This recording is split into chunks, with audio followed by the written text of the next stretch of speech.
Hey, welcome back to Right for Freedom. This is the summary and the part three of our review of the documentary Who Shot Malcolm X. Don't forget to like and subscribe our channel. And we will be delivering lots of works like this, but this is again part three and the summary of the documentary of Who Shot Malcolm X. And this is our final countdown. And what we're going to do is to do it by fives. Remember that Malcolm was actually killed 55 years ago, so it took 55 years for this documentary to be delivered. And counting it down, five names that I believe that you guys or that the documentarian wanted us to remember or to put into the history books would be, first, of course, his name. His name is Abdur-Rahman Muhammad. He is the journalist and the historian who took a large portion of his life searching to find justice for the assassination of Malcolm X, and he's dedicated a lot of his life to discovering the information that he shares in this documentary. And like I said, the other two names that we need to put into the history books, Norman 3X Butler and Thomas 15X Johnson. Those are the two men who were incarcerated, served time, but were not involved in the assassination, according to the man who confessed to the assassination. That would be Talmadge Hayer. He said that Norman 3X Butler and Thomas 15X Johnson were not involved in the assassination, but those men served a lot of years in the prison system for the assassination, and the person who Mr. Hayer named, William Bradley, who according to this documentary was the person who was responsible for the kill shot, did not even get prosecuted. So that's five names. Abdur-Rahman Muhammad, the person who put together the work. Norman 3X Butler and Thomas 15X Johnson, people who went to jail who did not do the crime.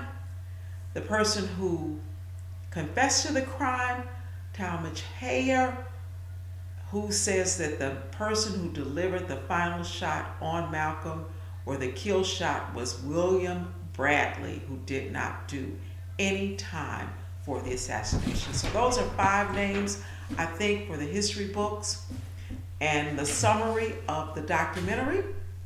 And then five facts that I think that we need to take a look at from the summary of the film. Is that five facts that were delivered by this documentary that are new, actually. Number one, Malcolm was under surveillance by the FBI at the time of his assassination 24/7.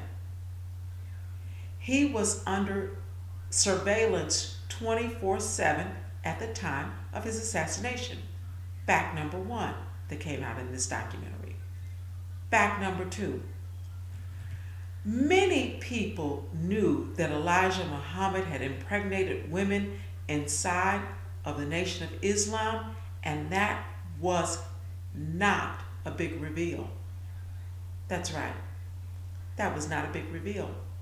That's what this documentary offers, that people knew and that people had pretty much accepted that. Number three, Malcolm was homeless and basically without a stream of income at the time that he was killed. He did not, he was already down.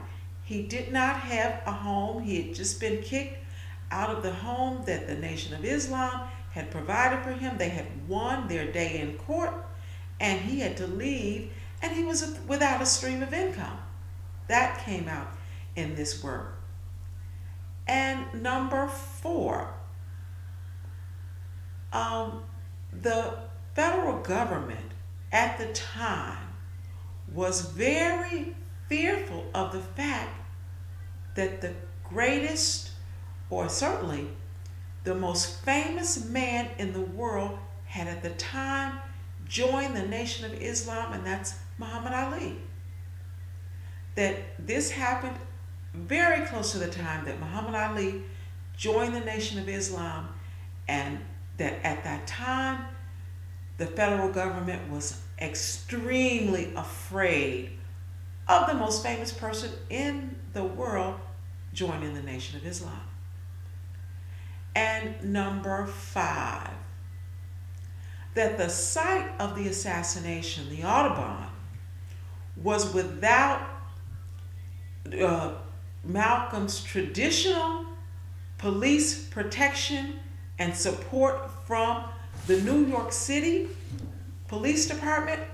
They were not in the normal numbers that they were for Malcolm on the day that he was assassinated.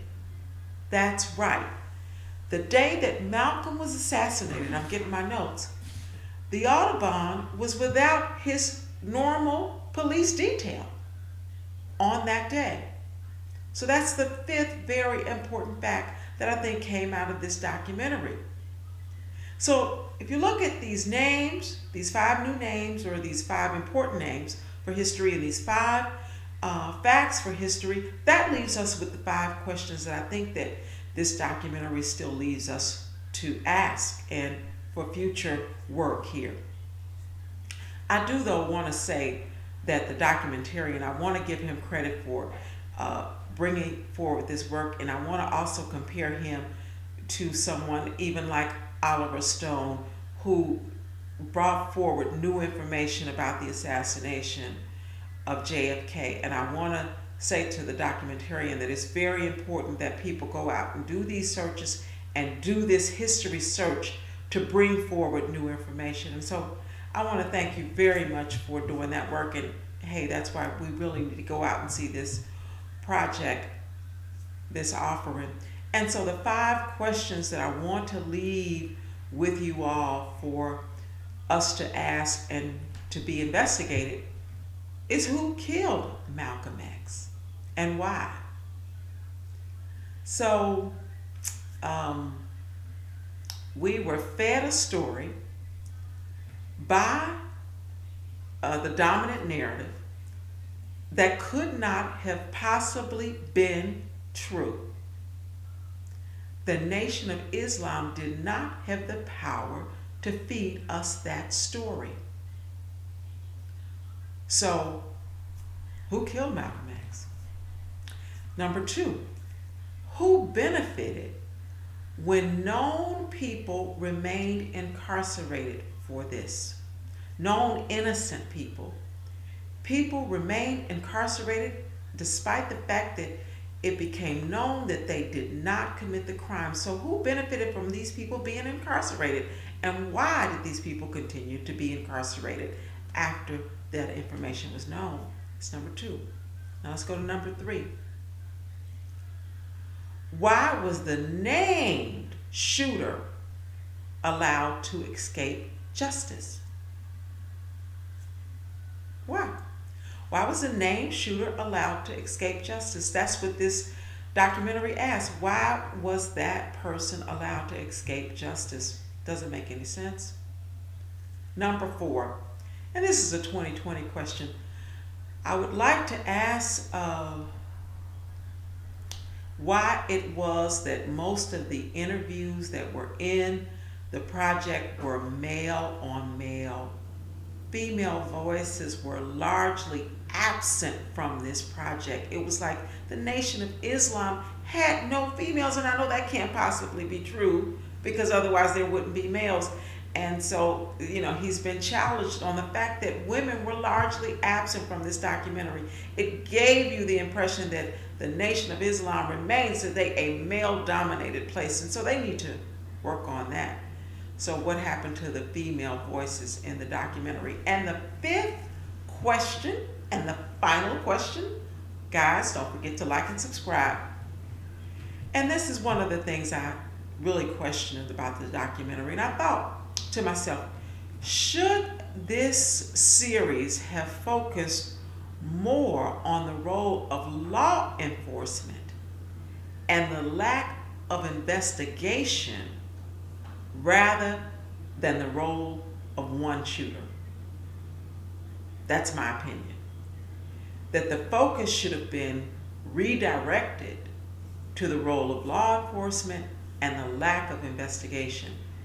And then the story would have revealed itself a little bit clearer, I believe. But to focus it on one shooter that was not incarcerated, I'm not sure why it was done that way. But anyway, my final analysis is that you guys need to go out and see this work. And I do again want to congratulate the documentarian who brought us this project, Mr. Abdur-Rahman Muhammad, for his efforts to bring forward Malcolm's story. So again, like and subscribe my channel, and I'll see you for the next series. Bye-bye.